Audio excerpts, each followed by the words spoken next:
Thanks for joining us for another edition of Off the Hook with Matty D. I'm your host, Matt DiNardo, but I could never do this show by myself. You need experts in the field. So I, of course, wrangled in two people who are going to help me out today and to talk about fly fishing here locally for bowfin and gar. The two people that we're going to bring on in, Captain Keegan Lemke, his first time here, and Captain Simone Valencia, who was here last week. Gentlemen, thank you so much for coming on in. My pleasure. Yeah, thank you, Matt. As always. Keegan, let's start with you. Your first time here. Give us a little background of yourself, how you started fly fishing, and some of the species that you target locally. So I'm originally from upstate New York, moved down here when I was in high school, started targeting mainly bass and then trout in college, smallmouth, muskie, and it just went from there. Then I moved back to Richmond, and you know, nothing's more cool than chasing what we're going to talk about today, which is dinosaurs. Plain and simple. They are dinosaurs. And last week when Simone was with us, he talked about these fish, really go back to, prehistoric times here. Yeah.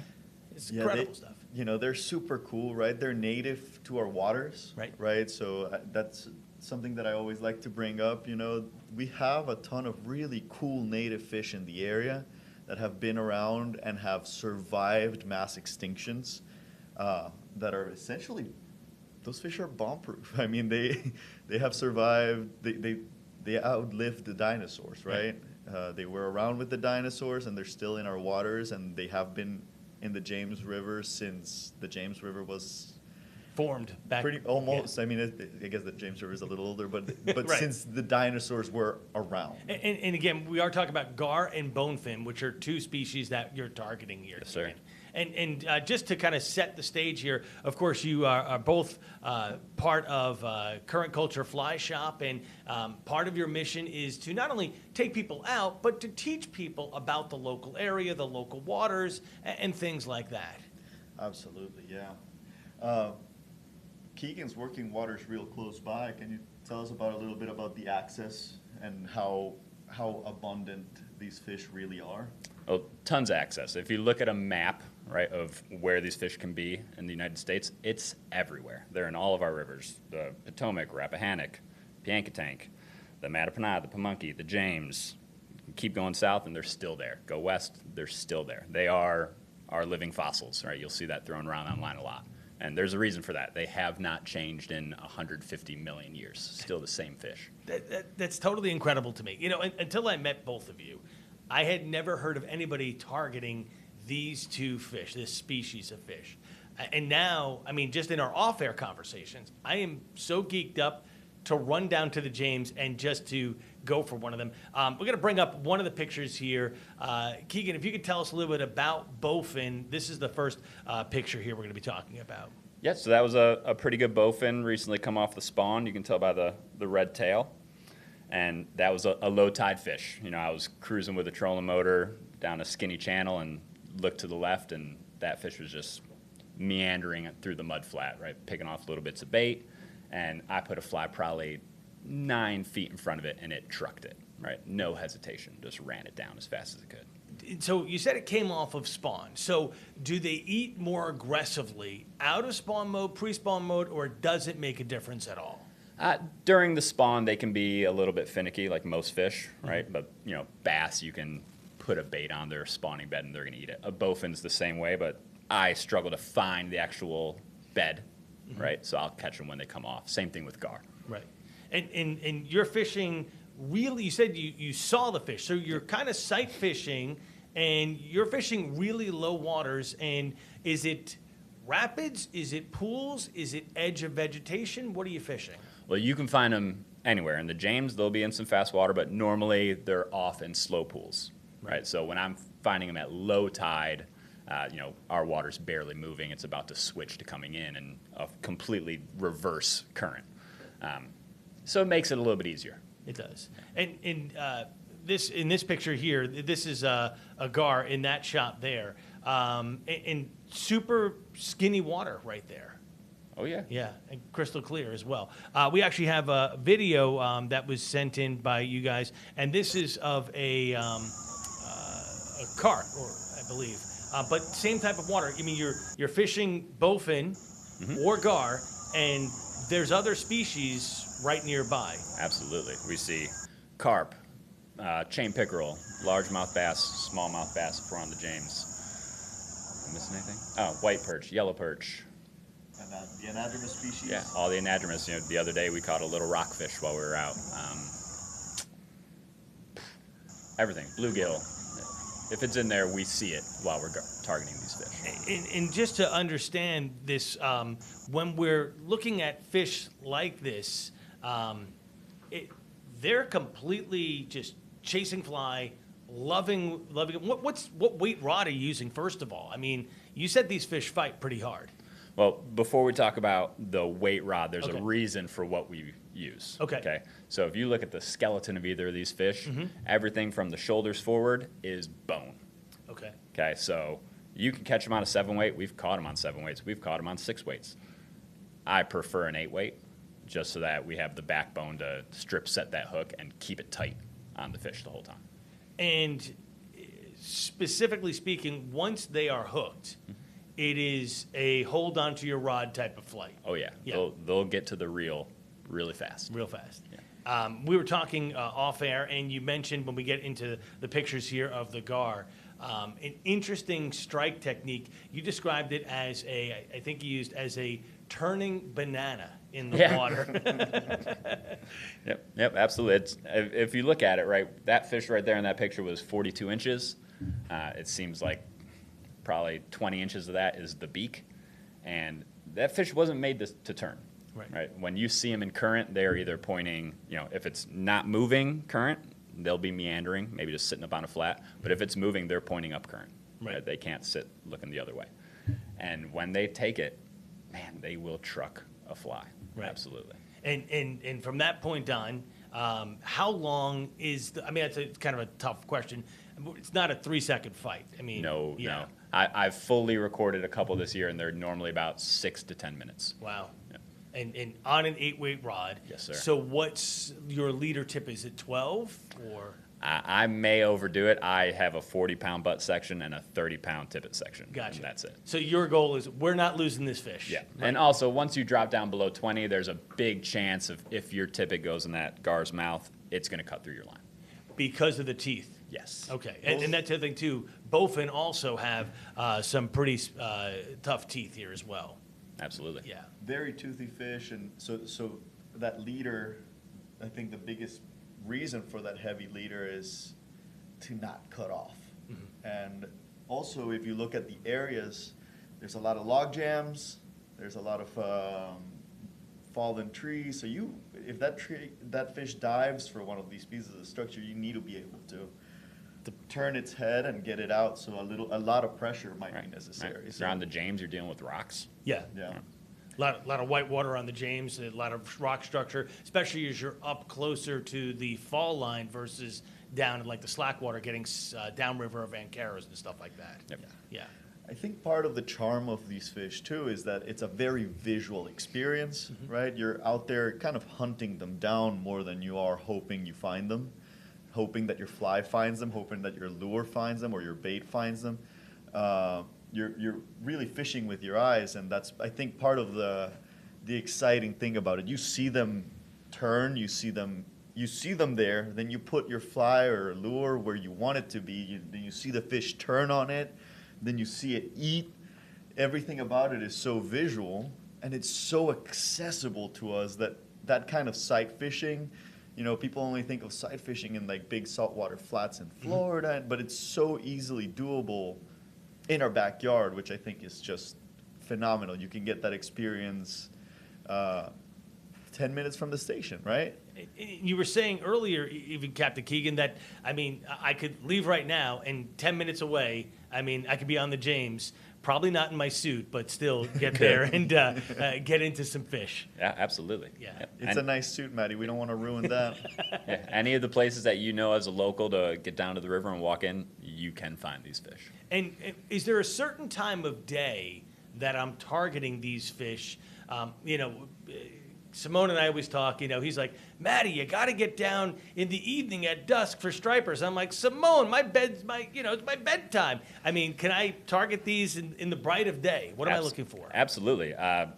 gar especially like to sit in the upper section of the water column. Okay. So I'll see them on a 95-degree day sitting, blaring down sun in, 2 feet below the surface in 8 feet of water, right?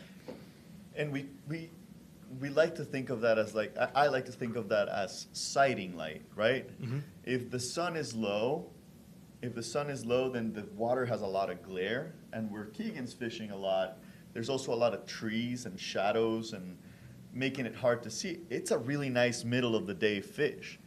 Also, they have a primitive lung, and the reason both of these fish, they come shallow, right? They might be sitting on top of 8 feet of water, is to gulp oxygen, gulp air when that water gets really hot and the oxygen evaporates into the air. So it makes it kind of like a very, by design almost, they're a great sight casting fish.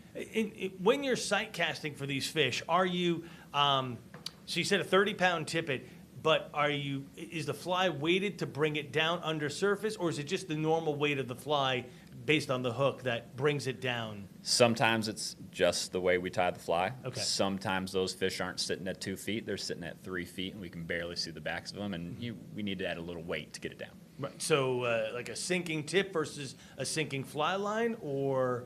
I'll usually put a little piece of split shot. Yep. Okay. Right Yep. above the fly. Right. Just to slide it underneath. Exactly. I got it for sure. Continuing on with some of these pictures here. This I thought was great. I love this because this is what we're talking about, getting young kids involved. Look at the smile on his face. Now, I don't know who caught this, but no matter who caught this fish, they're both with big smiles. Absolutely. And that's the whole key to get it out there. I mean, that is a gorgeous fish. I got to do this. I mean, this is so cool. This is ginormous. Yeah, that was the second citation that we put in the boat this year. That was a very good fish. And to your point, Simone, I mean, that was, let me bring up the better picture here. It's all tree lined in this area. So yeah. Yeah, we had one this spring that ran us. We weren't targeting them. Uh-huh. Just happened. Right moment, right time, right angler. And we were downtown, and this fish took off for the bridge, and we had to chase it down because it was in hard, fast current, and he turned into it and just started going. And we were not prepared for that fish, so we had to let it run. Right. So, yeah, I mean, leadering up, gearing up is not a bad idea, just to stay a little bit in control. Sure. Because they can dive for that structure, and you might lose that fish, and they're memorable fish, right? And back to your point, like, Yep. Kids love dinosaurs. Yeah. I mean, who doesn't love dinosaurs, right? Like, this is your closest thing that you're gonna see on your day-to-day life that resembles a dinosaur. You look at those teeth, and it just looks like a dinosaur. I mean, they're incredible species. It looks, I mean, so much fun there. Getting into one of the other pictures that we have coming up here. So we talk a little bit about the flies. This is a different fly. 2 hooks on this fly, 1 treble, 1 single. Yes. Explain a little bit about the purpose behind the tying of this fly. So that's the game changer style fly that everybody knows who fly fishes is a very, very successful fly pattern. Mm-hmm. And Virginia fly pattern. Yeah, Virginia local fly pattern out of Lynchburg. So when we are fishing for gar, most people use a rope fly, right? Hookless, and it's a great way to catch them. It snags in their teeth, and they don't come loose. Right. Now, the only downside to doing that is if we are seeing other fish, i.e. any of the bass, bowfin, we need a hook to catch those fish. So developing a treble hook game changer was kind of the solution to that, right? We wanted something that you didn't have to put down that rod and pick up another rod and strip out line to catch that other fish. And we've been lucky enough, we've caught some big pike that come up and eat it, as we're casting for gar. And the same thing has happened with bass, right? When you say pike, you mean he's from up north. Chain pickerel. Chain pickerel. We got it right there, chain pickerel. I want to say pike pickerel every time, but yes. Yeah. Yeah. we're from the same area. So pike, pickerel, muskellunge, that all, it's all the same family of fish. Yeah. Right, exactly. Getting back to it's deceiving because in this picture, it doesn't look like this is a large fly, but once you see it on the rod, it is a pretty meaty style fly. Yeah, it's 4 to 5.5 inches long, depending on how many segments we put in it. Right. And then as you see there, you do have some other rods set up because, as you said, you might be out on some of these waters and all of a sudden you're like, oh, there's some smallmouth, there's a largemouth there. So just put the rod down, grab another one, and start popping and moving, and yeah. But part of the beauty of that fly, though, of that game changer Keegan ties, is you can catch just about anything you run into. You stand a chance with just about anything you're going to run into, right? So you have predator fish tend to strike at the head, so you have that front hook where a bass would eat, right, in the chartreuse green front section. Most predator fish will try to attack there. Now, the tail hook is really for that gar, right? Strip it through and shut it, get that hook set on both sides of his mouth. Sometimes it'll wrap around the beak, right? Just a little extra grip is what we're looking for. Just to make sure you're good and you're hooked. And Absolutely. And They're so bony, right? Right. It's really hard to set that hook, and the treble seems to be It does. the key It's there. become the solution. I mean, so yeah, we look at the fish here, and I mean the whole front structure is all bone. Unlike for instance, a bass where there's a lot of gum and lip and things to set hook into cartilage and things like that. Right. So, And it also goes right into how they eat, right? If you see a gar eat a bait fish in the wild, it goes up, it takes it broadside, bites it. Those teeth aren't meant to rip flesh, right? They just hold the fish in place. And it takes that fish, whether it's a perch or a bluegill, and it swims away, right? And then it spins it in its mouth head first so it can swallow it. really similar to a bird almost with a beak. Yep. So you think you brought up an interesting point there. What do gar and then bowfin, what are they eating in our ecosystem? So, and I'm glad you asked, because there is a old school of thought with old fishermen that, gar and bowfin are eating my bass, right? A lot like the snake in that, which isn't what's happening. There was a great study on the York River system in the 2000s where they pumped the stomachs of over 700 gar, and the top fish that they found were white perch, menhaden, spot, croaker, and I'm missing one, and banded killifish. Small bait fish. Yeah, they haven't. Nothing. Yeah, Exactly. Right. They're not eating our predator fish. Right. Gotcha. Beside fishing, Captain Keegan, you also do some. Go through a couple of pictures here. Chain pickerel came up, but this is interesting. You chase fowl as well. You guide for fowl. Absolutely. That's a northern pintail in that picture. That was Simone's first pintail. And I am forever grateful for this bird. It is a really, really meaningful bird. We had been trying for 2 years, multiple times each year, and finally got my shot. Tough hunt. Yeah. Very tough hunt. And I mean, look at that spread. That's probably about 50% of the spread Keegan set out that morning. We beached a boat. We came in at high tide and beached the boat and let the tide go out, and we were stuck there until the tide came back up to 6 hours plus later. Oh, it took all day, and I don't know if you can tell from the picture, but it was real cold. Yeah, no, it's certainly the way that Keegan is dressed up here. So come in September, we're going to have you back, Captain Keegan, to talk about what you do hunting for fowl and things like that, if you would do that for us. Yes, I'd love to. That would be fantastic. All right, we can't let the day go by without this. Somebody here did a really cool thing. Whoops, wrong graphic there. Let me grab the other one. That's the one. You want to go ahead and tell us a little about this, Simone? This was an amazing day for you, 2 days ago, right? Yeah, this was Monday. So I have jury duty for the next couple of weeks and saved myself a date for myself on the water and went out with a good friend. And headed up in the middle of Chesapeake Bay looking for cobia. And we found some cobia that wouldn't cooperate. And then we see this really, I mean, essentially an oversized basketball rolling in the water, a school of hundreds of these bull reds. And they were all big bull reds. Big bull reds are big. Right. But these were big bull reds. Oh no, this was, I think you said 43 inches? 48. 48.